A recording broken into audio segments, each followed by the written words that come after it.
All right, guys, it's hump day. Woot woot. I have a hump day editorial for you. This one's not pleasant. This one, it happened again, guys. And, this is why I always say, if you have time, you're going down the street, you see blue and red on the side of the road. Look and see what's going on. If they have somebody out there, stop, pull over, get out of your car, turn on your camera, if it's an iPhone or a smartphone or a camera or whatever you have, and start recording them. You may not be able to save a life, but you can definitely always tell the truth. And in this case, you probably would not have been able to save a life, but you could tell the truth of what happened. Now, we edit our videos as well. As cop watchers, there are times we'll cut stuff out. Usually, though, it's just them standing around talking. And, when we do that, excuse me, it doesn't end up with someone being dead or someone being beat the hell up. It's usually just a normal routine arrest, and it's like, okay, a 47-minute video with 22 minutes of them going, you don't want to see that, so we cut out probably 15 minutes of that. In this one, there was some editing going on, some cutting out, and I want to know what they cut out, and you guys probably will want to know too. You can let me know in the comment section below how you feel about this story. I'm going to put the link to the full story in the description box coming out of Las Vegas. This is from CNN. Thank you, Chris Boyett and Madeline Holcomb, for this story from CNN. I know when I say CNN, you guys go, but listen. Listen to this story. Now, somebody else also sent me a story about Grant County, Oregon. I'm going to get to that. It's just I ran across this one and said, no, this one we have to have. We have to hear about this today. The Las Vegas Metropolitan Police Department is investigating what happened during the arrest before the death of a man who repeatedly told officers that he couldn't breathe as he was being handcuffed. The department's force investigation team and critical incident review team are conducting investigations into the death of Byron Lee Williams, 50. The findings will be forwarded to the Clark County District Attorney's Office for review, Las Vegas Metro PD Assistant Sheriff Charles Hank said at a press conference Tuesday. According to Hank, Williams' cause of death will be determined by the Clark County Coroner's Office. Just before 6 a.m. Thursday last, Las Vegas Metro PD officers Benjamin Vasquez and Patrick Campbell noticed Williams riding a bike in the pre-dawn darkness without a light, a traffic law violation. Woohoo, felony, whoop, whoop, whoop, whoop.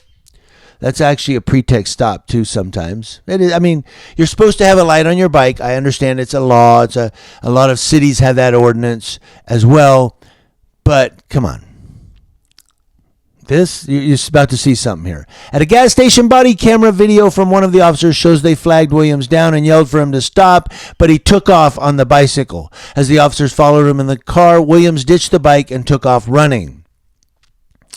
Body cam video shows one of the officers chasing after Williams on foot and breathing heavily as he follows him over walls and into an apartment complex, where the other officer caught up with Williams and ordered him to get on the ground, which Williams did. He's complying.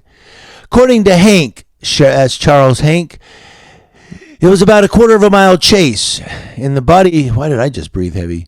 In the body cam footage, the officers struggle with Williams to get him to put his arms behind his back. In the video, Williams appears to keep his left hand in front of him. Just before officers manage to get his hands in the handcuffs, Williams says, "I can't breathe." He repeats himself, "I can't breathe, I can't breathe." An officer says Williams is out of breath from running. Williams says in the footage, "Okay, I can't breathe, I can't breathe." In the footage, Williams has stood up and some items appear to fall from his body. Charles Hank says the items later tested positive for methamphetamine and hydrocodone. Okay, so he had drugs in his pockets and stuff. He's a drug user. The only victim of this crime is himself. According to Charles Hank, Williams' body went limp as officers tried to pull him up off the ground, but he was still talking and trying to hide the fallen drugs with his feet. One officer joked on camera Williams has incarceritis. Joked. This guy, he can't breathe.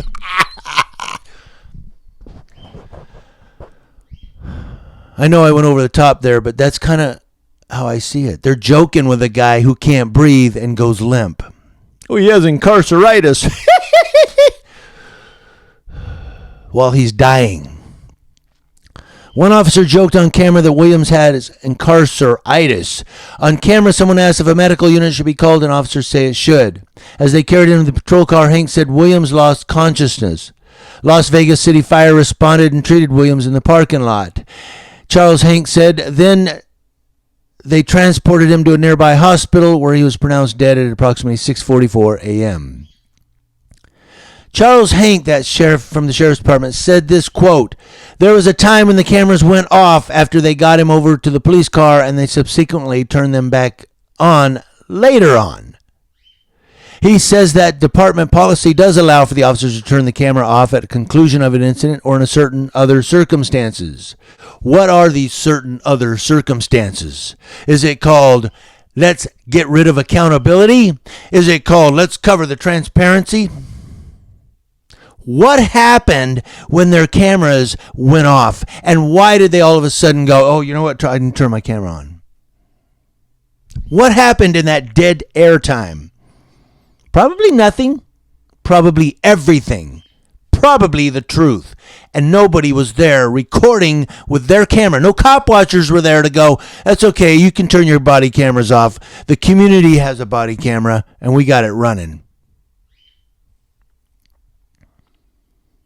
Any cops that watch my videos that don't like me out there recording you, tough titty. Live with it. You continue to turn off your body cameras, I'm going to continue to record. Because I want to know what's going on. This is something I would not have edited or cut. This is something I would have ran straight through from start to finish. Most definitely. Williams' niece wants to know what happened when the body cameras were turned off. So do I. So do we. Tina Acree told CNN affiliate KLAS, we're missing a lot of footage. Charles Hank from the Sheriff's Department said the officers involved will be interviewed to evaluate if their camera was deactivated at the appropriate or inappropriate time. He's going to ask these cops, so did your camera get deactivated at the appropriate time? Yeah, nothing happened. Okay. Good job, boys. He said, quote, so it's premature for me to comment on whether or not those officers deactivated their cameras inappropriately or if it was deactivated appropriate. There's no inappropriate here. A man died and their body cameras were turned off at a certain time. A man died. Let me say it again. A man died and they had turned off their body cameras. There's no appropriate, inappropriate. A man died and the cops had turned off their body cameras. Period. He says, I read that part. The entire incident from the chase to the arrival of the medical response was 14 minutes, Hank said. From the chase to when they responded, 14 minutes. Some of you first responders, is that a good time? It seems kind of lengthy to me. I don't know. 14 minutes. Maybe. It depends on where they were coming from. Okay, if they were coming from, like, let's say it happened in Yucaipa and they had to pull a AMR out of Redlands, it could be 10 or 14 minutes, sure. Williams, who Hank said is a convicted felon with a long criminal history in California and Nevada, was part of the Clark County Detention Center electronic monitoring program.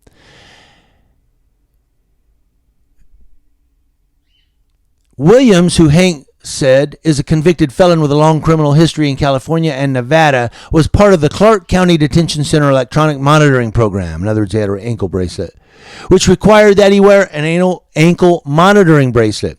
But Hank said Williams had failed to check in August, and though he was wearing his ankle bracelet when he was taken into custody, he had not charged it. So other officers were seeking an arrest warrant for him when he was stopped for not having a light on his bike. Okay, he had an arrest warrant. Okay, I mean, was it for murder? Was it for homicide or was it just for drugs? I mean, I get that the guy was a criminal as far as the law goes. Okay, I get all that, drugs and warrant out for his arrest. I get all of that. That doesn't warrant a death sentence.